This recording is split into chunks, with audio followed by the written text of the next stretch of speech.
এটা আমাদের আজকের এই অবস্থানটা একদম পরিষ্কার। এটা আমাদের পীরগাছা উপজেলা বিএনপির আহ্বায়ক আমিনুল ইসলাম রাঙ্গা একজন দুর্নীতিবাজ, একজন দখলদার এবং ক্ষমতার অপব্যবহারকারী, তার বিরুদ্ধে আমাদের এই আজকের আন্দোলন। যেখানে আমাদের অন্তর্বর্তীকালীন সরকারের প্রধান উপদেষ্টা ডক্টর মোহাম্মদ ইউনূস বৈষম্য বিরোধী ছাত্র আন্দোলনের পক্ষ নেওয়ায় সংযুক্ত আরব আমিরাতে যে 57 জন কারাবন্দী হয়েছিল তাদেরকে মুক্ত করার ব্যবস্থা করলেন। সেখানে কিভাবে একজন বিএনপি নেতা আমাদের বৈষম্য বিরোধী ছাত্র আন্দোলনের ছাত্রদের বিরুদ্ধে এরকম মিথ্যা মামলা দায়ের করতে পারে? গ্রেফতার করতে হবে এবং জনসম্মুখে নিয়ে এসে তাকে শাস্তির ব্যবস্থা করতে হবে।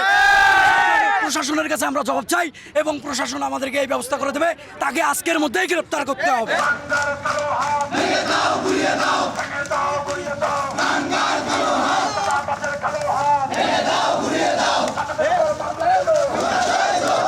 আমাদের দাবিগুলো হচ্ছে আজকে রাঙ্গা মিয়াকে পীরগাছার রাজনীতি থেকে তাকে বহিষ্কার করা হোক, ঠিক আছে?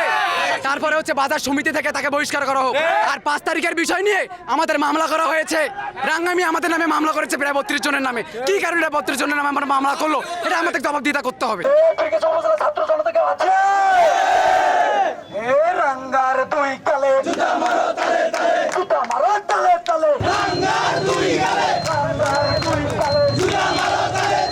আমাদের 5 তারিখে আমরা ছাত্র আন্দোলন নিয়ে এই পাশ দিয়ে থানার দিকে যাইতেছি।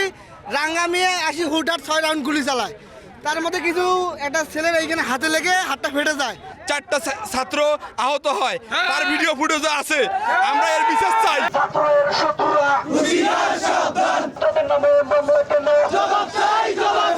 দেশ স্বাধীনের পর থেকে যে আন্দোলনগুলো হয়েছে, ছাত্ররা ছিল মূল কারিগর। এখন ছাত্ররা বিগত সরকার যে ফ্যাসিবাদী সরকারের যে পতনটা ঘটিয়েছে, এখন তারা নতুন করে একটা সুন্দর দেশ তৈরিতে আমাদের সহযোগিতা করছে। আমি মনে করি যে আমাদের পীরগাছা তথা সমগ্র বাংলাদেশে আমাদের একটা রাজনৈতিক সম্প্রীতি তৈরি হওয়া উচিত।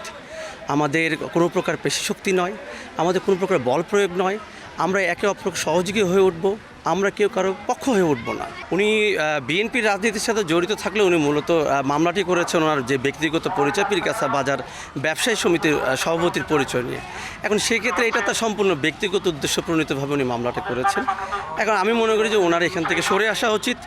ছাত্রদের সাথে ওনার একটা সেতু বন্ধন তৈরি করা উচিত।